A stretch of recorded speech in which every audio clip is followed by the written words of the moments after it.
मैं समीर कुमार पाठक। आज हम लोग राम की शक्ति पूजा कविता में युद्ध के वर्णन वाले प्रसंग के बाद जहाँ से सामासिक शब्दावली का वह पूरा वर्णन, युद्ध की विभीषिका का वर्णन खत्म होता है, उसके बाद आगे हम लोग कविता पढ़ेंगे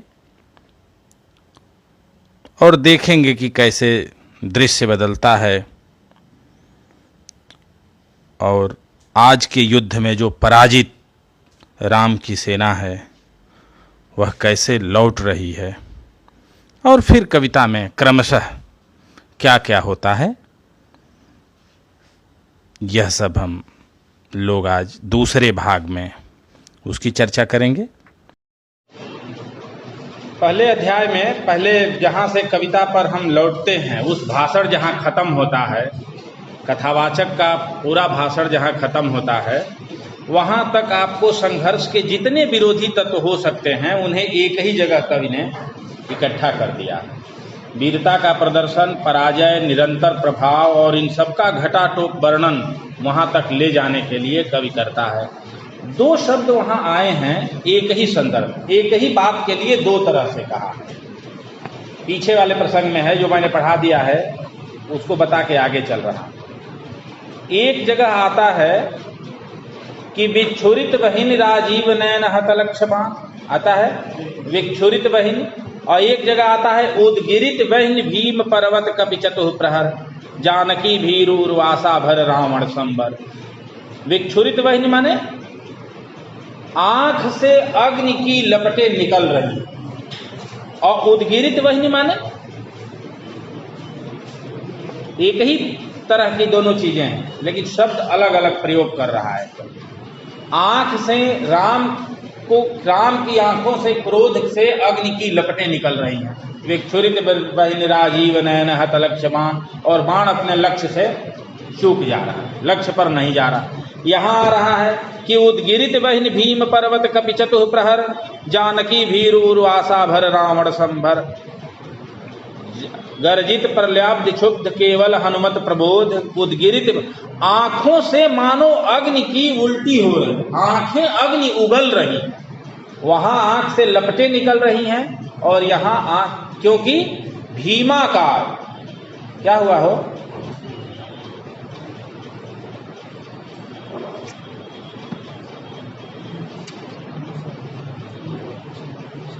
किसने दिया? आनंद। ठीक है, हाँ ठीक है, चलिए, थैंक यू, शुक्रिया। इस पर वो लिख देना बेटा, नाम और सीरियल नंबर। हनुमान इतना भीमाकाय हैं, इतने विशालकाय हैं, इतने ऊंचे हैं कि आंखों से जो लपटें हैं, हनुमान के वीर विशालता के अर्थ में कवि वर्णन कर रहा है कि लपटें नीचे गिर रही हैं, माने उगल, आंखें मानो अग्नि उगल रही हैं, ऐसे। अब यहां से कविता पर हम आते हैं। ये सब जो विभीषिका युद्ध की पूरी भीषणता जब वर्णित हो गई, कम्युनिकेट हो गई, तो कवि आता है कि लौटे युगदल राक्षस पततल पृथ्वी टलमल, बिंध महोल्लास से बार बार आकाश विकल, बानर बाहिनी खिन्न, लखनी पति चरण चिन्ह, चल रही शिविर की ओर स्थविर जलजों विभिन्न, स्थविर जलजों विभिन्न, प्रशमित है वातावरण नमित मुख सांध्य कमल, लक्ष्मण चिंता पल पीछे बानर वीर सकल, रघुनायक आगे अवनी पर नवनीत चरण, सुलथ धन गुण है कटिबंध स्रस्त तूड़ीर धरण, दृढ़ जटा मुकुट हो भी प्रयस्त प्रतिलट से फूल भयता पृष्ठ पर बाहुओं पर वक्ष पर विपुल, उतरा ज्यों दुर्गम पर्वत पर नैशांधकार, चमकती दूर ताराएं ज्यों हो कहीं पार। यह जो शब्दावली है, यह कैडेंस और डी कैडेंस, उतार और चढ़ाव, ऊपर जाने और नीचे आने का उदाहरण है निराला की कविता।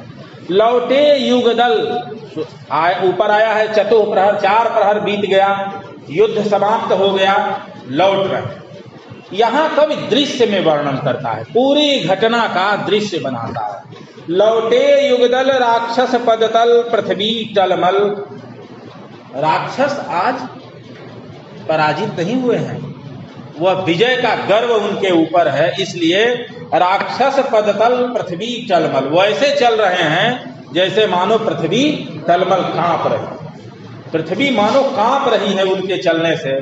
बिंध महोल्लास से बार बार आकाश विकल, और उनके जो वीरता का उत्साह है वह समूचे आकाश में इतना विधा हुआ है कि बार बार आकाश, बार बार पुनरुक्ति है उसकी आवृत्ति के लिए, मानो बार बार वह उल्लास समूचे आकाश में व्यक्त हो रहा है। आकाश में वह उल्लास सुनाई दे रहा है राक्षसों के वीरता का, घमंड, उनके गर्व का।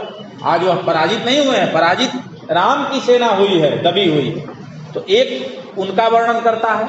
अब तुरंत वर्णन करता है, दृश्य दूसरा देता है, बानर वाहिनी खिन्न, और बानर सेना खिन्न है, दुखी है। बानर वाहिनी खिन्न लखनिज पति चरण चिन्ह, अपने अधिपति, अपने नेता के चरण को देखते हुए, जिस रास्ते वो जा रहे हैं उन्हीं चरणों को देखते हुए, चल रही शिविर की ओर स्थविर जल ज्यों विभिन्न। स्थविर माने जो बौद्ध भिक्षु होते हैं, जैसे बौद्ध भिक्षु लौटते हैं तो जिस शांति के साथ, जिस थकान और शांति और जिस रहस्य के साथ वह लौटते हैं, उसमें कोई ऊर्जा नहीं रहती उनकी। स्थविर जल ज्यों विभिन्न, जैसे स्थविर बौद्ध भिक्षु अपने आवास की तरफ लौटते हैं, उतनी हताश, निराश और सहमी हुई बानर सेना लौट रही अपने शिविर में। चल रही शिविर की ओर स्थविर दल ज्यों विभिन्न, विभिन्न एक साथ नहीं, समूह में नहीं चल रहे हैं, भिन्न भिन्न टोलियों में चल रहे हैं। वो इतने हताश निराश हैं कि मानो एकजुटता का कोई भी अवसर उनके पास नहीं है। वो भिन्न भिन्न और छोटे छोटे समूहों में बटे हुए। प्रस्मित है वातावरण नमित मुख सांध्य कमल। एक तो सूर्यास्त हो गया है, प्रस्मित है वातावरण, मानो समूचे वातावरण पर, एक नहीं कहते हैं कि वातावरण पर ही मानो एक घना अवसाद छाया हुआ, समूह प्रस्मित है वातावरण, सब वातावरण एकदम घने अवसाद में है। नमित मुख सांध्य कमल, और मुंह पर मुरझाए हुए कमल की तरह। राम का नाम भी है राजीव लोचन, राजीव नयन। मुख सांध्य कमल, जैसे लगता है कि मुरझाया हुआ कमल, जैसे मुरझाया हुआ कमल रहता है, वैसे ही मानो राम सेना का या राम का चेहरा मुरझाया हुआ है। प्रशमित है वातावरण नमित मुख सांध्य कमल, लक्ष्मण चिंता पल पीछे बानर। अब जो अनामिका का 1935 वाला यह कविता लिखी गई 23 अक्टूबर 1936 को। केदारनाथ पाठक, वाचस्पति पाठक, लीडर प्रेस के जो मालिक थे, उनके घर पर अंतिम प्रारूप तैयार हुआ 23 अक्टूबर 1936। 26 अक्टूबर 1936 को यह कविता छपी भारत में। भारत जो पत्र था उसमें यह कविता पहली बार छपी 26 अक्टूबर। उसी के आसपास एक दिन में तो लिखी नहीं गई होगी, लेकिन पहला ड्राफ्ट मिलता नहीं है। हैंड रिटन कॉपी इस कविता की मिलती नहीं है। लिहाजा अनामिका की जो कॉपी है, अनामिका में जो यह कविता छपी है, उसमें है चिंता पर। यहाँ है लक्ष्मण चिंतापल पीछे बानर वीर सकल। लेकिन निराला ग्रंथावली में जो कविता छपी है, या जो निराला के दूसरे संग्रह अपरा में जो कविता छपी है, या जो रामविलास जी ने जो संग्रह बनाया है राग विराग, उसमें जो कविता छपी है, सब में है चिंतापल। चिंतापल अनामिका जो निराला ने तैयार की थी प्रति, उसमें है चिंता। हो सकता है कि प्रूफ की वजह से वो हो गया, क्योंकि उसके बाद अपरा निराला नहीं तैयार किया, उसमें चिंतापल है। राग विराग बहुत बाद में, मेरे ख्याल से राग विराग का पहला संस्करण नहीं, पहला संस्करण कब हुआ मुझे, मेरे पास तो वो नहीं, 2001 वाला संस्करण। पहला संस्करण भी निराला की मृत्यु के बाद ही रामविलास जी ने बनाया, तो पहले संस्करण में भी चिंतापल है। तो इसलिए हम मानेंगे चिंतापल ही। मैं संकेत के रूप में कह रहा हूं कि कविता के मूल ड्राफ्ट में अनामिका की प्रति में चिंतापल है। लक्ष्मण चिंतापल ऊपर आया है कि वारित सौमित्र भल्लपति अगणित मल्ल रोध। उस दिन के युद्ध में लक्ष्मण और जामवंत नहीं है, लेकिन जब शिविर लौट रहा, किन्हीं कारणों से वो युद्ध से बाहर है, लेकिन जब आज लौट रहे हैं शाम चतुर्प्रहर, चौथे पहर के बाद जब लौट रहे हैं, तो लक्ष्मण चिंतापल पीछे बानर वीर सकल, लक्ष्मण के मुख पर चिंता की रेखाएं हैं। राम का मुख सांध्य कमल की तरह मुरझाया हुआ है, लक्ष्मण के चेहरे पर चिंता की लकीरें हैं।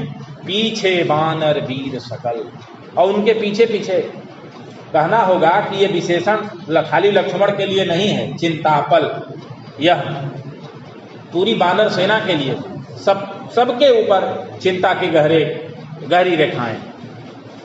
रघुनायक आगे अवनी पर नवनीत चरण, नवनीत बार बार आता है तुलसीदास, संत हृदय नवनीत समाना, तुलसीदास कहते हैं राम ऐसे धरती पर पैर रख रहे हैं जैसे मक्खन, जैसे मक्खन रखा। मक्खन कितना मुलायम होता है, राम के मक्खन की तरह मुलायम चरण धरती पर धीरे धीरे इतने संभाल के कदम रख रहे हैं जैसे मक्खन को अगर धरती पर तेजी से रखेंगे तो वो अपना अस्तित्व खो देगा। राम इतने थके हारे हैं कि धरती पर पैर भी मानो मक्खन की तरह रख रहे हैं। फिर एक दूसरा दृश्य, उसी दृश्य के भीतर एक दृश्य कवि देता है। श्लथ धनुगुण है कटिबंध स्त्रस्त तूड़ीर धरण, दृढ़ जटा मुकुट हो भी प्रयस्त प्रतिलट से खुल, फैला पृष्ठ पर बाहुओं पर वक्ष पर विपुल, उतरा जो दुर्गम पर्वत पर नैशांधकार, चमकती दूर ताराएं ज्यों हो कहीं पार। श्लथ धनु, धनुष ठीक से पकड़ा नहीं जा रहा है, श्लथ सब हो गया, तितिर बितिर हो गया। श्लथ धनुगुण है कटिबंध स्रस्त तूड़ीर धरण, कमरबंद ढीला पड़ गया है, जो कमरबंद बंधा है वो ढीला पड़ गया है। जो तुड़ीर बाण है जिसमें, वो सब ढीले पड़ गए हैं, केवल वही नहीं ढीले पड़े। दृढ़ जटा मुकुट हो भी प्रयस्त प्रतिलट से खुल, जो जटाएं बंधी हुई हैं वो भी मानो इधर उधर। दृढ़ जटा मुकुट हो भी प्रयस्त प्रतिलट से खुल, जटा जो बंधी हुई है वो भी खुल गई, सारी लटें उसकी खुल गई। बिखरा पृष्ठ पर बाहुओं पर वक्ष पर विपुल, पीठ पर भुजाओं पर छाती पर, वो मानो सब ये बेचैनी के दिखाने के लिए निराला करते हैं कि दृढ़ जटा मुकुट हो भी प्रयस्त प्रतिलट से खुल, सब खुल गया है, अपने अस्त व्यस्त हो गया है। और कैसा लग रहा है, यहां रूपक देता है। उतरा ज्यों दुर्गम पर्वत पर नैशांधकार, और सब जटाएं उनके शरीर पर ऐसे लग रही हैं जैसे दुर्गम पर्वत पर, उतराज्यो दुर्गम पर्वत पर नैशांधकार, किसी दुर्गम भीषण पर्वत पर मानो अंधकार, महारात्रि का अंधकार खुद उतर आया। राम का वह सौम्य मुखमंडल, लटे जटाओं का खुलना, उनका विप्रयस्त इधर उधर बिखरना, ऐसा लग रहा है जैसे उस किसी दुर्गम पर्वत पर स्वयं अंधकार उतर आया हो। और फिर उसमें उनकी आंखें भी हैं, ऊपर वह कह चुका है, आंखों का प्रसंग आ गया है। इसीलिए मैंने कहा कि आंखों का प्रसंग बार बार आएगा, इस कविता का बीज है, कई बार आएगा। फिर यहाँ आता है कि चमकती दूर ताराएं ज्यों हो कहीं पार, उसमें उनकी चमकती हुई आंखें ऐसी लग रही हैं कि इस दुर्गम विशाल काय पर्वत पर कहीं दूर दो तारा के कण दिखाई, तारे दिखाई दे रहे हैं ऐसे। अब इस पद के माध्यम से ये विराट संश्लिष्ट बिंब निराला बनाते हैं। देखिए, कृतिवास से पूरी कथा लेने के बाद कई जगह निराला हूबहू कृतिवास का ही शब्द ले लेते हैं। श्लथ धनुगुण है तूड़ीर बंद, ये सब कृतिवास का लिया हुआ, लेकिन नवनीत तुलसीदास से लेते हैं, बहुत चीजें तुलसीदास से लेते हैं। ऊपर की पंक्ति में कई जगह वह वाल्मीकि से हूबहू चीज ले लेते हैं। मुष्टिखर रुधिर स्राव, कल मैंने कहा मुष्टिखर रुधिर स्राव, राम के गौरव की रक्षा भी करते हैं और शब्दावलियां भी लेते हैं परंपरा से चले आती हुई कवियों से। तो यहाँ वो दोनों तरह, जैसे उसमें आता है कि ननीर पुत्तील नवनीत पुत्तलिका, कृतिवास के रामायण में आता है नवनीत पुत्तलिका, यह जो ताराएं हैं ये ऐसी चमक रही हैं जैसे आंख की पुतलियां, आंख में जैसे पुतलियां चमक रही हैं, वैसे इस अंधकार पर्वत रूपी विशाल अंधकार रूपी पर्वत पर मानो आंख की दो पुतलियां, राम की दो आंखें चमकती। आए सब, ये एक केवल कहानी है। आए सब शिविर सान पर पर्वत के मंथर, आए सब शिविर सान पर पर्वत के मंथर, धीरे धीरे वो आए कहाँ, सान पर पर्वत के, पर्वत की चोटी पर, पर्वत के ऊपर, पर्वत का जो अग्र हिस्सा है, सान माने चोटी, उस पर आए। आए सब शिविर, शिविर आए, सान पर पर्वत के मंथर, धीरे धीरे चलते हुए वह पर्वत के ऊंचे अगले भाग पर आए।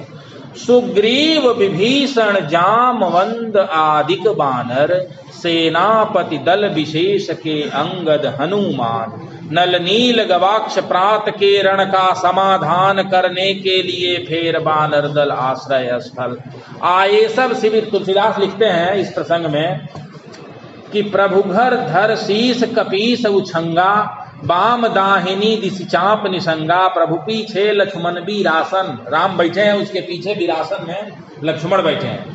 प्रभु पीछे लक्ष्मण वीरासन, कट निसंग कर बाण सरासन, बाण पकड़े हुए हैं, कमर बंद बदा, बड़भागी अंगद हनुमाना, चरण कमल चापत विधि नाना। बड़भागी है अंगद और हनुमान जो भगवान के चरणों में बैठे हुए हैं, तुलसीदास लिखते हैं। निराला भी भक्ति के संदर्भ में नहीं, लेकिन उसका जो बिंब बनाते हैं वो बहुत कुछ तुलसीदास से मिलता जुलता है। आए सब शिविर सान पर पर्वत के मंथर, सुग्रीव विभीषण जामवंत आदिक बानर, सब सुग्रीव विभीषण बानर नल नील सब साथ आए। सेनापति दल विशेष, विभिन्न दलों के जो सेनापति बनाए गए हैं वो सब, सेनापति दल विशेष के अंगद हनुमान, नल नील गवाक्ष प्रात के रण का समाधान। आज सुबह रण में जो डिफीट हुई है रावण राम की सेना, जो पराजित हुई है, उसका समाधान करने के लिए सब एक जगह बैठ रहे हैं। युद्ध से लौटने के बाद, यह युद्ध में जब हारता है आदमी, तो युद्ध में ही नहीं किसी भी चीज में, जीवन के ही युद्ध में अगर हारते हैं तो उसका पहला है कि उसका मूल्यांकन करना चाहिए कि हम क्यों हारे। परेशान नहीं होना चाहिए, परेशान में हार के समाधान नहीं है, मूल्यांकन में हार का समाधान। तो प्रात के रण का समाधान, जो आज सुबह रण में हम हारे हैं, रात में उसका समाधान करने के लिए वह बैठते हैं। करने के लिए फेर बानर दल आश्रय स्थल, वह अपने मन के बातों को फिर साझा करना, हम युद्ध में क्यों हारे हैं, आश्रय पर एक जगह इकट्ठा हुए। बैठे रघुकुल मणि श्वेत शिला पर निर्मल जल, राम सफेद शिला पर बैठते हैं। बैठे रघुकुल मणि श्वेत शिला पर, निर्मल जल ले आए करपद क्षालनार्थ पटु हनुमान, हनुमान जा करके जल ले आए उनके पैर वगैरह धोने के लिए। बैठे रघुकुल मणि श्वेत शिला पर निर्मल जल, बैठे ले आए करपद क्षालनार्थ पटु हनुमान, अन्य वीर सर के गए तीर संध्या विधान। बाकी सभी लोग उस सरोवर के किनारे गए संध्या वंदन करने, फ्रेश होने, मुंह हाथ धोने गए। संध्या विधान वंदना ईश की करने को लौटे सत्वर, सरोवर के किनारे संध्या वंदना करने गए और सत्वर लौटे, सत्वर तुरंत लौट आए। सब घेर राम को बैठे आज्ञा को तत्पर, राम के चारों तरफ उस आज्ञा पालन के लिए, विचार विमर्श के बाद क्या निर्णय होगा उस पालन करने के लिए बैठ गए। देखिए तुलसीदास वाला बिंब आता है। पीछे लक्ष्मण सामने विभीषण भल्ल धीर, लक्ष्मण तुलसीदास के यहाँ विरासन में पीछे बैठे हैं। पीछे लक्ष्मण सामने विभीषण भल्ल धीर, सामने विभीषण और जामवंत। सुग्रीव प्रांत पर पाद पद्म के महावीर, बगल में सुग्रीव और कमलवत पाद पद्म, कमलवत चरणों के नीचे हनुमान। सुग्रीव प्रांत पर पाद पद्म के महावीर, युद्धपति अन्य जो यथास्थान हो निर्निमेष, और जो युद्धपति हैं सेना नायक हैं वो जिसको जहां स्थान मिला निर्निमेष एकदम अपलक देख रहे हैं। देखते राम का जित सरोज मुख श्याम देश, ये पूरा पदबंध राम के लिए आता है। जित सरोज मुख श्याम देश, जिसने सरोज को जीत लिया है ऐसा श्याम मुख, राम का मुख श्यामल है। और जित सरोज, सरोज किसको कहते हैं, नीले कमल को कहते हैं, कामदेव को भी कहते हैं।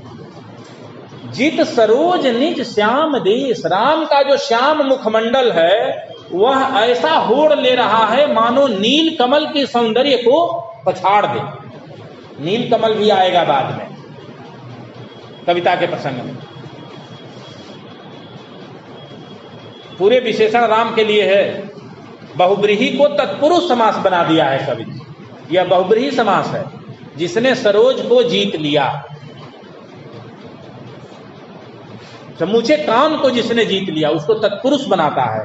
कहता है कि युथपति अन्य जो यथा स्थान, देखते राम का जित सरोज मुख श्याम देश। वह ऐसे मुखमंडल को जो नील कमल से होड़ लेता हो, शोभायमान हो, जिसने सब कुछ इसलिए जीत लिया कि उस पर जीत हार का कोई असर नहीं पड़ता है, वो ऐसा मुखमंडल है। आप याद करिए, जब उन्हें वनवास हुआ है तो उनके चेहरे पर कोई दुख नहीं, और जब राजगद्दी की सूचना आई है तब चेहरे पर प्रसन्नता नहीं। तुलसीदास लिखते हैं कि प्रसन्नताम यान गताभिषेक तस्थता न मल्ले वनवास दुखताम, मुखाम्बुज श्री रघुनंदनस्य में मंगल प्रद। वह मुखमंडल जिस पर न वनवास की वीरानगी हो और न राज सिंहासन की खुशी, उसके लिए यह विशेषण है कि जित सरोज मुख श्याम देश। वह मुख होड़ ले रहा है, सब एक टक अपलक उस मुख को निहार रहे।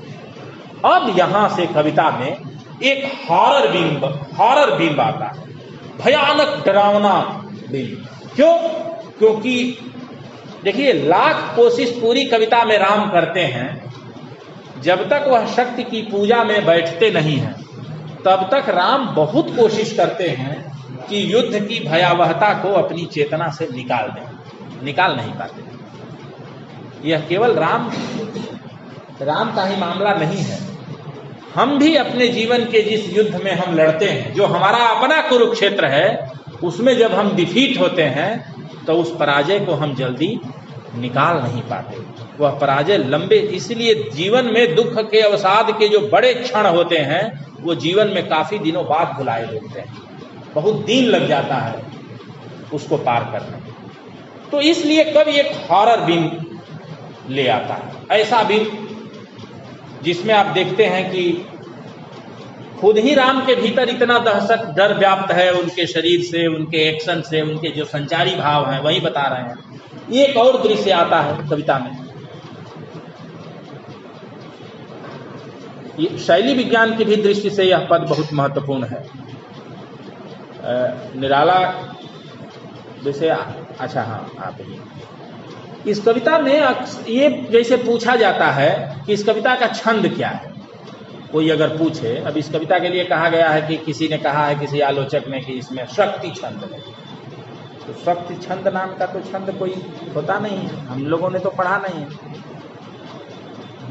छायावाद के कवियों के साथ यह, जैसे देखिए, मैथिली शरण गुप्त अपने अंतिम दिनों में आकर हरिगीतिका छंद को, 28 मात्राओं का जो हरिगीतिका छंद है, उसको इतना मांझ दिया था कि जिस खड़ी बोली कविता पर आरोप लगता था कि उस पर माधुर्य नहीं है, और पंत में माधुर्य दिखता था, ब्रजभाषा का माधुर्य पंत की कविता में आ गया था, वह हरिगीतिका छंद जनता के कंठ में चढ़ गई थी। साकेत का नवम सर्ग देखिए, गुप्त जी का एक अंतिम, एक महत्वपूर्ण खंडकाव्य है किसान, जो बाद के दिनों में लिखा गया। उस हरिगीत, जिसकी नामोर जी ने भूरी भूरी प्रशंसा की बाद में। आप गौर से देखिए, छायावाद के कवि चाहते तो हरिगीतिका छंद में नहीं कविता लिखते, नहीं लिखा। द्विवेदी जी के कहन की स्टाइल ही नहीं, उस तरीके से भी नहीं, मैथिली शरण गुप्त के कहने की ढंग से ही नहीं, उस कहने के रूप से भी छायावाद का कवि अपने को अलगाता है। इसलिए 21 मात्राओं का जो अरिल छंद है उसका अपनी परंपरा में विकास किया छायावाद के कवियों। प्रसाद की जो कविता है आत्मकथ्य, जो हंस के आत्मकथांक में छपी, इस जीवन का उद्देश्य नहीं है श्रांत पथिक भवन में टिक रहना, यह अरिल छंद है 21 मात्राओं। छायावाद के कवि छंद, इसलिए राम की शक्ति पूजा का महत्व यह नहीं है कि किस छंद में है, कविता का महत्व पद गठन कौशल में, कि किस कौशल में, और वरना कविता ब्लैंक वर्स में है। भिन्न अतुकांत जो होता है, जिसमें तुक भी न मिले, भिन्न अतुकांत को कहते हैं ब्लैंक वर्स। एक होता है तुकांत, मुक्त छंद, यह भिन्न अतुकांत में कविता है, ब्लैंक वर्स में कविता। अब बहुत कविताएं प्रसाद ने भी इसमें लिखी। तो इसमें एक तो यह है, दूसरा क्रियागत विचलन है, जिसको ध्यान दीजिएगा। है अमानिशा उगलता गगन घन अंधकार, खो रहा दिशा का ज्ञान, स्तब्ध है पवन चार, अप्रतिहत गरज रहा पीछे अम्बुध विशाल, भूधर जो ध्यान मग्न केवल जलती मशाल, स्थिर राघवेंद्र को हिला रहा फिर संशय, रह रह उठता जग जीवन में रावण जय भय, जो नहीं हुआ आज तक हृदय रिपुदम में श्रांत, एक भी अयुत लक्ष्य में रहा जो दुराक्रांत, कल लड़ने को हो रहा विकल वह बार बार, असमर्थ मानता मन उद्धत हो हार हार। इसमें भी पुनरुक्ति है अमानिशा, राम के भीतर खुद ही एक बानर वाहिनी खिन्न, एक उतराज्यो दुर्गम पर्वत पर नैशांधकार, खुद ही अंधेरा व्याप्त है, ऊपर से है अमानिशा उगलता गगन घन अंधकार, अमावस्या की रात है, आकाश मानो अंधकार उगल रहा। जो अंधकार है वो तो है ही, जितना बाहर अंधकार है उससे ज्यादा अंधकार भीतर है, और आकाश उल्टे अंधकार को और उगल रहा और डाल रहा है। आकाश उगलता उगलता गगन घन अंधकार, खो रहा दिशा का ज्ञान, स्तब्ध है पवन चार। इतना अंधकार है कि दिशाओं का ज्ञान मिट गया, दिशा का बोध नहीं है। स्तब्ध है पवन चार, हवाएं रुक गई, हवाएं एकदम स्तब्ध है।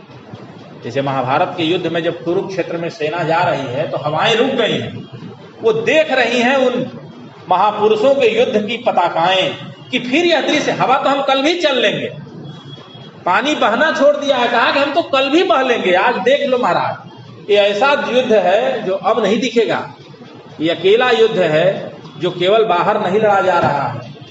कुंती युद्ध में शामिल नहीं है लेकिन लड़ वो भी रही है, उसका एक अपना कुरुक्षेत्र है। गांधारी युद्ध में नहीं है लेकिन लड़ वह भी रही है, उसका एक अपना कुरुक्षेत्र है।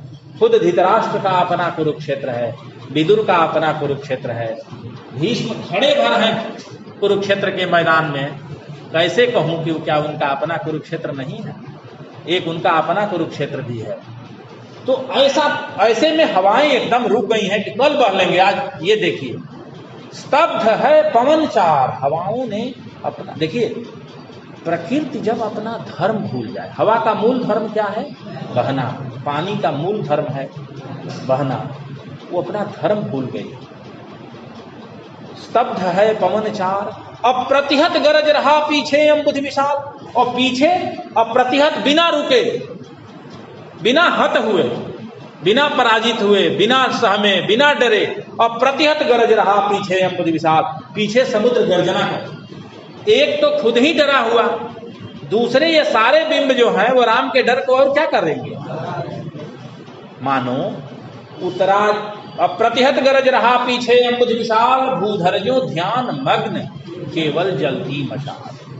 केवल एक ही उम्मीद है, सारा कुछ नकारात्मक है। समुद्र का गर्जना करना, हवाओं का रुक जाना, अप्रतिहत समुद्र का गर्जना, आकाश का अंधकार उगलना, मानो पूरी प्रकृति राम के विरोध में, राम के विरोध में। इस बात का एहसास राम को, मैं बार बार कहता हूं कि कविता का एक प्रसंग एक दूसरे से जुड़ा हुआ है। जैसे प्रबंध की क्या विशेषता होती है कि एक सर्ग दूसरे सर्ग से जुड़ा हो, ये प्रबंधात्मक औदात्य की कविता है, एक प्रसंग दूसरे प्रसंग से जुड़ा हुआ।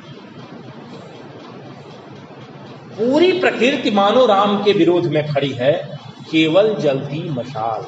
ऊपर भी आता है केवल हनुमत प्रबोध, और केवल जलती मशाल। अब मशाल जो शब्द है वह फारसी का शब्द है, पूरी कविता तत्सम्य है, उसमें एक फारसी का शब्द ले आता है।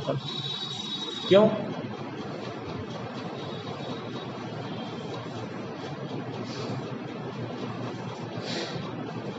जबकि छायावाद के यहाँ जहां भी इस तरह की चीज आती है तो कवि लिखता है कि मधुर मधुर मेरे दीपक जल। पंत के यहाँ भी बहुत मुलायम। अब यहाँ मधुर मधुर से व्यंजना होगी, यहाँ अगर दिया आप रख देंगे कि खूब एक सुंदर दिया जल रहा है तो व्यंजना होगी। जो हॉरर है, जिस तरह का प्रतिरोध है उसका प्रतिपक्ष भी उसी तरह का होना चाहिए, उम्मीद भी उसी तरह की हो। प्रतिपक्ष जितना भयानक है उसमें एक उम्मीद मशाल दिए से नहीं बनेगी, मशाल से एक उम्मीद बनती है कि नहीं, एक रोशनी की आगे बढ़ने की एक संभावना है। अमानिशा कहता है, अमानिशा है क्यों नहीं कहता है, छंद भी नहीं छूटेगा। कह सकता है अमानिशा को ऐसे भी कह सकता है कि अमानिशा है उगलता गगन घन अंधकार। है अमानिशा क्रियागत विचलन है। इस कविता में क्या होता है, क्रियाएं विचलित हो जाती है। हवा का काम है बहना, रुक गई है। देखिए कला का, देखिए अंतर वस्तुता कला में इस्तेमाल, चूंकि क्रियाएं विचलित हैं। दिशा का काम ही है ज्ञान बोध कराना, वह बोध नहीं करा रही है, दिशा का ज्ञान नहीं मिल रहा, वह अपने धर्म से विचलित है और निराला शिल्प में क्रिया को ही विचलित करते हैं। क्रिया जहां लगनी चाहिए वहां न लग के वह सबसे पहले आ गई। इसको शैली विज्ञान की दृष्टि से कहते हैं क्रियागत विचलन। क्रिया आगे चली। अब स्थिर, यहां से कविता में नाटकीयता का प्रवेश होता है। एक नाटक दृश्य तो शुरू से है कविता में, लेकिन नाटकीयता का प्रसंग आता है। ये सारा कुछ बिंब हो जाने के बाद अतिशय नाटकीयता है। स्थिर राघवेंद्र को हिला रहा फिर संशय, रह रह उठता जग जीवन में रावण जय। थोड़ा सा स्थिर क्यों होते हैं, एक उम्मीद है, मशाल एक उम्मीद है, रोशनी की, भविष्य एक दिख रहा है कि नहीं, सब कुछ अंधकार नहीं है। सूरज निकलेगा, अंधेरा छटेगा। जब हम लाए हैं चलकर इतने लाख बरस तो आगे भी चलकर ही जाएंगे, उजले दिन जरूर आएंगे, ये उम्मीद है। लेकिन स्थिर राघवेंद्र को हिला रहा फिर संशय, लेकिन बार बार वह संशय विश्वास को जमने नहीं देता, भरोसा को बैठने नहीं देता। रह रह उठता जग जीवन में रावण जय है। रह रह के लगता है कि हमारे जो जीवन संसार है इसमें रावण से जय नहीं मिलेगी, रावण से जय नहीं हो सकती, इस बात का भय बार बार उनको हिला रहा। यह आधुनिक मनुष्य की विशेषता है, संशय बोध। यह आधुनिक, यह राम की दुर्बलता है। लेकिन निराला के राम केवल मिथकीय पौराणिक राम नहीं है, यह आधुनिक राम भी है। नरेश मेहता का एक काव्य ही है संशय की एक रात। नरेश मेहता ने जो राम पर लिखा है उसका है शीर्षक ही है संशय की एक रात। यह संशय मानो आधुनिक मनुष्य का स्वभाव है। हेलो, हाँ, स्वभाव है। इसलिए स्थिर राघवेंद्र को हिला रहा फिर संशय, रह रह उठता जग जीवन में रावण जय भय। जो नहीं हुआ आज तक हृदय रिपुदम में श्रांत। उनको लगता है कि आज तक मेरा हृदय, मैं कभी दुश्मन से, रिपु से आक्रांत, रिपु से पराजित होने के भय से मेरा हृदय कभी नहीं भरा। एक कभी अयुत लक्ष्य में रहा जो दुराक्रांत। अयुत लक्ष्य माने, अयुत माने 10,000, लक्ष्य माने लाख, हजारों, 10,000, लाखों बार एक भी अयुत लक्ष्य में रहा जो दुराक्रांत। 10 लाख बार युद्ध की भूमि में लक्ष्य पर साधने में जो दुराक्रांत, कभी आक्रांत नहीं हुआ, कभी डरा नहीं, घबराया नहीं, पराजित नहीं हुआ, वही मन आज बार बार क्यों रावण जय भय, रावण से युद्ध जीतने के भय में कि जीतूंगा कि नहीं जीतूंगा, इस असमंजस में क्यों है। एक भी अयुत लक्ष्य में रहा जो दुराक्रांत, कल लड़ने को हो रहा विकल वह बार बार। वह कल बेचैन हो रहा है, और विकल क्यों हो रहा है, क्योंकि असमर्थ मानता मन उद्धत हो हार। एक तरफ मन उद्धत हो जाता है लड़ने के लिए कि नहीं कल लड़ूंगा, फिर असमर्थ मानता मन उद्धत हो हार, फिर वो अपने को असमर्थ मान रहा है। कल का प्रसंग याद आ जा रहा है कि कल ही तो थे। यह कविता को आधुनिक संदर्भ देता है। यह राम का यह जो असमंजस ग्रस्त रूप है वह हमको आधुनिक रूप देता है।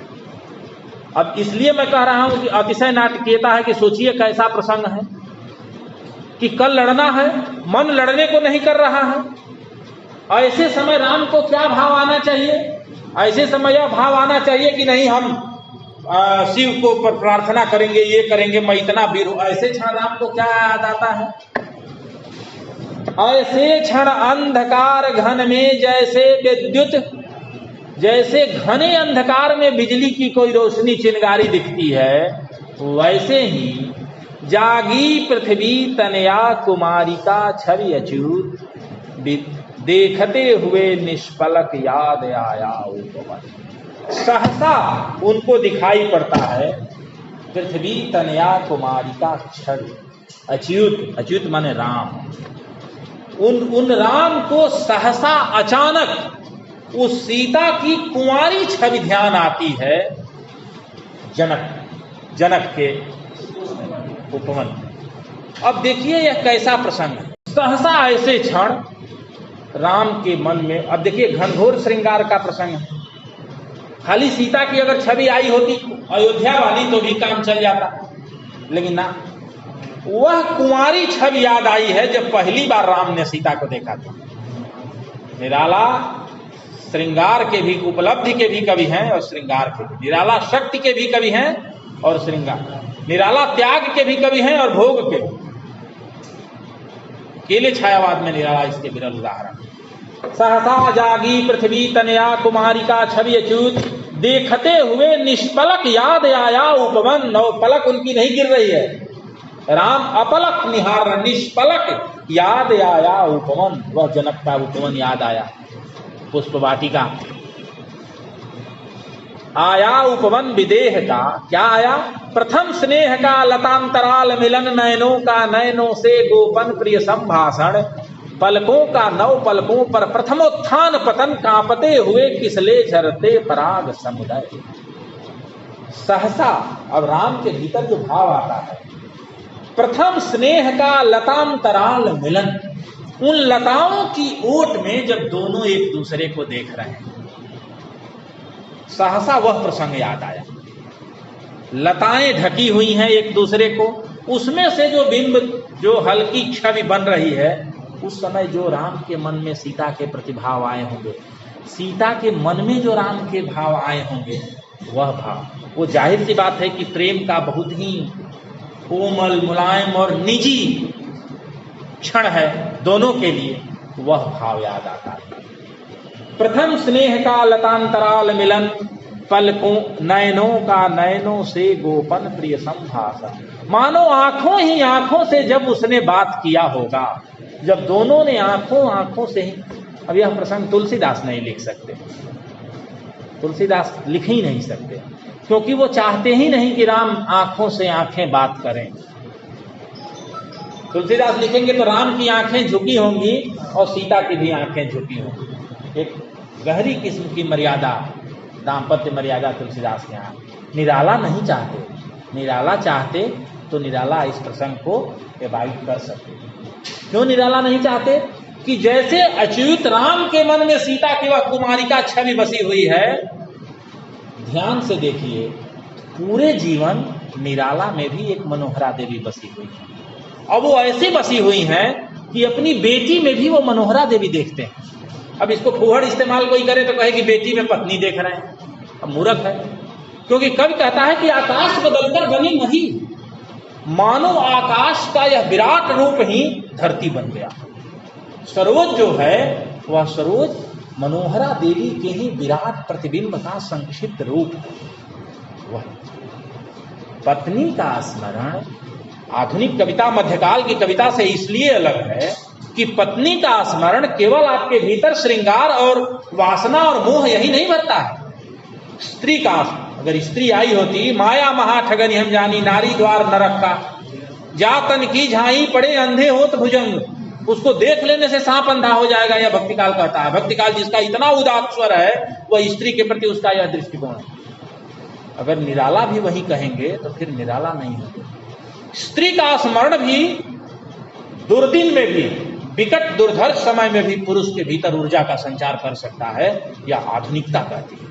क्योंकि स्त्री और पुरुष अलग अलग नहीं है, लिंग के आधार पर कोई पौरुष और ऊर्जा का भेद आप नहीं कर सकते। इसलिए सीता का वह स्मरण भी राम के लिए ऊर्जादायक है। आगे, नयनों का नयनों से गोपन प्रिय संभाषण, जो आंखों आंखों में ही उन्होंने बात किया होगा। पलकों का नव पलकों पर प्रथमोत्थान पतन, पहली बार जो पलकें गिरी होंगी, जब पहली बार पलकें गिरी होंगी तो पलक गिरने से पहले जो राम का रूप बना होगा वह आंखों में खींच गया होगा। निखिल उत्थान पतन, मानो उस रूप, पहली बार जो पलकों ने एक दूसरे को देखा होगा, उस रूप शोभा में समूचे निखिल उत्थान पतन, समूचे युग का उत्थान पतन मानो समाहित है। तो ऐसी रूप शोभा, उत्थान पतन इसलिए समाहित है कि स्त्री और पुरुष, पुरुष और प्रकृति से बाहर इस संसार में और कुछ भी नहीं है। संसार जिन पद और पदार्थ में बना है, उस पद और पदार्थ का एक समुच्चय पुरुष और प्रकृति है। पुरुष समझता है कि उसमें पुरुष तत्व की प्रधानता है और उसमें नारी। वो ये नहीं समझता कि पुरुष और प्रकृति एक ही तत्व हैं, दोनों अलग अलग। जहाँ प्रकृति तत्व प्रधान हो जाता है वह स्त्री हो जाती है, और जहाँ पुरुष प्रधान हो जाता है वह मनुष्य पुरुष हो जाता है। लेकिन चेतना के स्तर पर, दर्शन के स्तर पर, विचार के स्तर पर, संस्कृति रचना के स्तर पर पुरुष और प्रकृति दोनों मिल करके एक बनाते हैं। कामायनी याद करिए, कामायनी में भी यही समस्या है। पलकों का नव पलकों पर प्रथमोत्थान पतन, कांपते हुए किसलय झरते पराग समुदाय। अब उस समय कह रहा है कि कांपते हुए किसलय झरते पराग समुदाय। वह दृश्य देखने वाले जो किसलय हैं, नए नए पत्ते हैं, पराग समुदाय, और जो फूलों से निकलने वाले जो पराग के मधु के कण हैं, पराग समुदाय। गाते खग नव जीवन परिचय तरुमलय वलय, ज्योति प्रपात स्वर्गीय ज्ञाति छवि प्रथम तुरी स्वीय, जानकी नयन कमनीय प्रथम कंपन तुरी। राम को सब याद आता है कि कांपते हुए किसलय झरते पराग समुदाय, उस दृश्य पुष्प वाटिका में। गाते खग नव जीवन परिचय तरुमलय वलय, चंदन की व चंदन की वह वर्तुलाकार लकड़ियां जो पेड़ मिले हुए एक दूसरे से ऐंठे हुए, वह गाते खग नव जीवन परिचय, मानो एक नए जीवन का प्रभात होने वाला है। राम ने जब सीता को देखा तो आज के बाद इसके पहले का जीवन और यह जीवन दोनों में अंतर है। अब एक नए जीवन का उनके भीतर संचार हुआ है, तो मानो खग वृंद जो चिड़िया है वो उसी नए जीवन का गान गा रहे हैं, वह सब याद आ रहा है। ज्योति प्रपात स्वर्गीय, एक स्वर्गीय ज्योति उन्हें महसूस हो रही है। ज्योति प्रपात, प्रपात माने झरना, जैसे ज्योति का झरना, प्रपात स्वर्गीय, एक स्वर्गीय ज्योति के प्रपात झरना जैसे। ज्ञात छवि प्रथम स्वीय, स्वीय माने अपने, निजी, अपने में ज्ञात छवि प्रथम, वह पहली छवि उनके भीतर मानो ज्योति के स्वर्गीय झरने को में डुबो रही है, मानो उन्हें नहला रही है, स्नान करा रही है, ऐसा महसूस उनको हो रहा। माना अभी तक तो चिंतातुर है मन, अब इस पद में उस स्मरण के साथ सारी चिंताएं आप देखिए कहीं आसपास नहीं है। चिंता की कोई एक भी स्मृति है, सारा एक दूसरा लोक स्त्री के स्मरण में अपने प्रिय। नवल के संदर्भ में कहा, नवल ने कहा है कि पूरी कविता पत्नी प्रेम की कविता है। कहीं न युद्ध है, कहीं न आम मनुष्य है, कहीं न मुक्ति है, न कुछ, पत्नी प्रेम की कविता नवल है। अब उसको बहुत दूर तक उससे सहमत नहीं हुआ जा सकता, लेकिन बहुत दूर तक उससे असहमत भी नहीं हुआ जा सकता। जानकी हाय श्री जानकी केंद्र में, और पत्नी प्रेम की कविता हो जाने से कोई मर्यादा नहीं बाधित होती, बल्कि राम का और वर्तमान रूप और मजबूत होता है। मैं ये नहीं कहता हूं कि नवल की बात स्वीकार कर ली जाए, नंदकिशोर नवल की, लेकिन एक पक्ष या बड़ा पक्ष हो सकता है। इस कविता में और भी बातें हैं, लेकिन पत्नी के प्रति जो अटूट प्रेम है एकनिष्ठ, वह इस कविता को और महत्वपूर्ण बनाता है।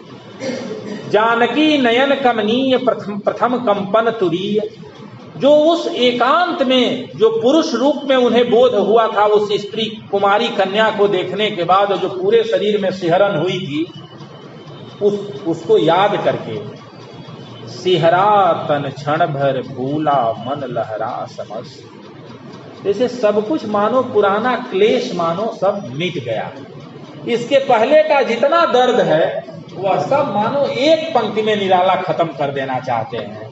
सिहरा तन क्षण भर भूला मन लहरा समस्त। एक हल्की कंपन हुई वैसे ही जैसे पहली बार देखा था, फिर सम पर आता है नायक। सिहरा मन क्षण भर भूला मन, क्षण भर में वह भूल गया।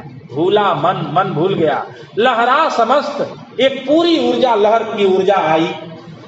हर धनुर्भंग को पुनर्ज्वार जो उठा, हाथ वैसे ही उठा जैसे सीता के प्रेम को पाने के लिए धनुष तोड़ने उठा लिए। पत्नी का श्रृंगारिक स्मरण भी पुरुष के भीतर कर्म, युद्ध और उन्माद वीरता की का सृजन कर सकता है। यह निराला की कविता है। समूची हिंदी कविता में आप देख लीजिए, कहीं नहीं मिलेगा। और एक कहानी में मिलता है, मुंडमाल। वहां पुरुष नहीं करता है, स्त्री करती। स्त्री युद्ध में राजा जा रहा है और नवोढ़ा पत्नी, 2 दिन पहले आई पत्नी को उसको छोड़ के जाने का मन नहीं है, लेकिन क्षत्रिय धर्म है। आ गया युद्ध तो जाता है तो बार बार पीछे मुड़ करके देखता है। पत्नी को खबर मिलती है तो बुलवाती है। वो आता है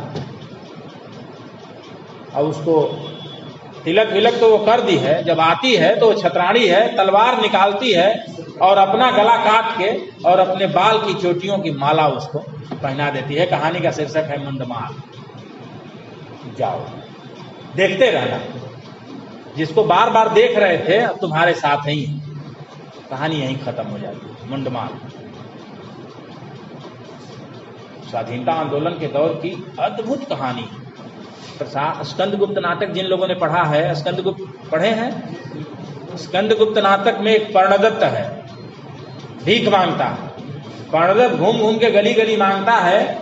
तो एक जगह एक पूछता है, बुजुर्ग आदमी, मेरे ख्याल से 50-55 का होगा, कहता है कि क्या दे दूं तुम्हें, क्या चाहिए? तो जानते हैं क्या मांगता है? कहता है कि देना चाहते हो तो अपने प्राण दे दो, क्योंकि जरूरत तुम्हारे प्राण की है। ये देश ही नहीं रहेगा तो प्राण लेके क्या करोगे? कहा कि भारत भूमि, यह भूमि मातृभूमि तुम्हारी जो चाहती है वो दे दो, जरूरत हो तो प्राण भी दे दो। इस वाक्य पर, स्कंदगुप्त नाटक पर अनायास ध्यान ही नहीं जाता। प्रसाद क्यों कह रहे हैं? एक ऐसे समय जब राष्ट्र को जरूरत तुम्हारे आत्मोत्सर्ग की है, तुम्हारे बलिदान खाली प्राण दे के ही नहीं किया जाता है। बलिदान देने के और रास्ते हैं। त्याग बहुत अपने आप में बड़ी चीज, बड़ी बात है। त्याग की जरूरत है। वहां तुम पूछ रहे हो कि क्या दे दूं तुम्हें? तुम्हें नहीं मालूम क्या चाहिए इस राह मातृभूमि को? प्रसाद यह कहना चाहते हैं स्कंदगुप्त के माध्यम से। इसकी इस पंक्ति की व्याख्या ही नहीं हुई है स्कंदगुप्त में। इस पंक्ति की व्याख्या छायावाद की कविताओं में है। प्रसाद के यहाँ जगह जगह यह पंक्ति गूंजती है कविताओं में। हर धनुर्भंग को पुनर्वार जो उठा हस्त, जैसे हाथ धनुष तोड़ने के लिए उठा था, दोबारा वैसे हाथ में ऊर्जा का संचार होता। फूटी स्मित सीधा ध्यान लीन राम के अधर, एक हल्की मुस्कुराहट। पहली बार पूरी कविता में राम के चेहरे पर मुस्कुराहट का एक क्षण आया है, पहली बार, और शायद अंतिम बार भी। पहली बार और शायद अंतिम बार। पहली बार एक मुस्कुराहट आई है और ये मुस्कुराहट ऐसे लग रहा है जैसे राम के अधरों पर सीता का ही ध्यान दिख रहा है। फूटी स्मित सीधा सीता ध्यान लीन राम के अधर, सीता के ध्यान में लीन राम के अधरों पर, होठों पर एक हंसी आई। फिर विश्व विजय भावना हृदय में आई भर। ये रावण क्या है? समूचा विश्व जीता जा सकता। ऊपर आया है विश्व जीत दिव्य भंग भाव। वो विश्व जीतने वाली ताकत राम में पहले भी है, लेकिन उनके भीतर नहीं। वो कहते हैं कि जिससे भी विश्व जीता जा सकता वह लक्ष्य मैं आज नहीं भेज पा रहा हूं। और सीता के स्मरण मात्र से ही उनमें पुनः वह भाव आ जाता है कि ये रावण क्या है, पूरा विश्व जीता जा सकता है। फिर विश्व विजय भावना हृदय में आई भर, वे आए याद दिव्य सर अगणित मंत्रपूत। वे अपने समूचे बाण, मंत्राभिषिक्त बाण, अस्त्र शस्त्र याद आए। फड़का पर नभ को बड़े सकल जो देवदूत, जैसे लगता है कि आकाश में बड़े बड़े, देख रहे हैं एक ही बिंब चल रहा है उसमें, कभी कैसे सहसा उन्हें लगता है। आए याद दिव्य सर अगणित मंत्रपूत, फड़का पर नभ को उड़े सकल जो देवदूत। उनको लगता है कि आकाश में बड़े बड़े देवदूत उड़े जा रहे हैं। देखते राम जल रहे सलभ जो रजनीचर, यह जो रात में चलने वाले सलभ और प्रकाश करने वाले, जो रात में चलने वाले जो वो हैं, जुगनू हैं, जानवर हैं जो रात में उड़ रहे हैं। ताड़का सुबाहु विराध शिरस्त्र दूषण खर, सब उनको स्मरण आता है कि इन्हीं हाथों ने ताड़िका को मारा था, इन्हीं ने सुबाहु को, इन्हीं ने खरदूषण को, वगैरह वगैरह सब याद आता है। दिव्यास्त्रों की व्यंजना भीषणता याद आती है। अतीत की ये जितनी प्रेरक स्मृतियां हैं वे वर्तमान जो राम का यथार्थ है अब उससे अचानक टकरा गया। अब यहां कोई जरूरत नहीं थी, लेकिन क्या ये आ जाने से, अगर ये सब कुछ आ जाए राम के मन में, तो क्या कल की घटना भूली जा सकती है? कल क्या पराजित नहीं हुए हैं? इसलिए ये सारी जो अतीत की स्मृतियां हैं, उज्जवल स्मृतियां हैं जो उन्हें प्रेरणा देती हैं, वो सहसा यथार्थ से टकराकर चूर चूर हो जाती हैं। कैसे कि देखिए, फिर देखी भीमा मूर्ति आज रण देखी, जो अचानक दिखते हैं कि आज सुबह युद्ध में जो भीमा मूर्ति एक दिखी थी वो सहसा आकाश में दिख रही है। वही युद्ध में भी दिखी थी। राम के घबराहट के असली कारण वही मूर्ति है जो अचानक उन्हें दिख जा रही है। फिर देखी भीमा मूर्ति आज रण देखी, जो आच्छादित किए हुए सम्मुख समग्र नभ को, जो समूचे आकाश को मानो ढके हुए। वह मूर्ति जो युद्ध में दिखी थी अभी फिर दिख गई। ज्योतिर्मय अस्त्र सकल बुझ बुझ कर हुए क्षीण, जो समूचे दिव्यास्त्रों का, जिस मंत्रपूत दिव्यास्त्रों का स्मरण आया था, वह सारे ज्योतिर्मय अस्त्र सकल बुझ बुझ कर हुए क्षीण। वो तुरंत ही वह क्षीण, सारा बल मानो पौरुष विलीन हो गया, खत्म हो गया। पा महानिलय उस तन में क्षण में हुए लीन, पा महानिलय उस क्षण में, उस तन में क्षण में हुए लीन। पा महानिलय, महानिलय माने मानो महान आश्रय, उस तन में क्षण में हुए लीन। सहसा उसी में सब कुछ लीन हो जा रहा। वह महान किस चीज का? अवसाद का। वो जो अवसाद का जो बड़ा डेरा है वो सहसा उसी में लीन हो जा रहा। लख शंका कुल हो गए अतुल बल शेष शयन, यहाँ शेष शयन विष्णु के लिए आया है जिनके रूप राम है। सहसा लख शंका कुल हो गए अतुल बल शेष शयन, वह अतुल बलशाली विष्णु के रूप शेष सैया पर विश्राम करने वाले राम। शक लंका लख शंका कुल, उनकी शंका की वजह से खिंच गए दृगों में सीता के राममय नयन, और सीता खिंच गए दृगों में सीता के राममय नयन, और उनकी आंखों में मानो सीता की बसी हुई आंखें खिंच गई। सहसा अब एक दृश्य चल रहा था, उसमें यह दूसरे तरह का दृश्य है, उस दृश्य से ये मेल नहीं खाता। उसमें वीरता और ऊर्जा का संचार है, और फिर लखशंका को वहीं पहुंच गए। क्यों? क्योंकि फिर सुना हंस रहा अट्टहास रावण खलबल। ध्यान, वह जो सीता के राममय नयन कहाँ है? अशोक वाटिका में है। सीता तो अशोक वाटिका में है, तपस्विनी रूप में है।